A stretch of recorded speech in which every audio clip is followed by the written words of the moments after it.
மச்சம் ஒன்ன பார்த்து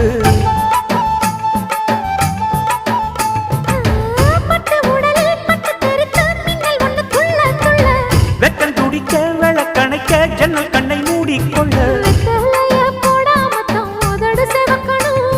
10 நாள் கழிச்சு தாண்டி கதவை திறக்கணும்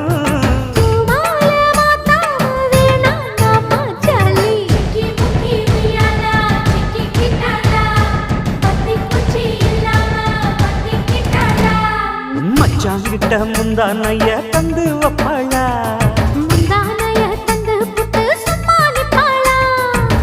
பல நாள் பசி இருக்கு விருந்து வப்பாளா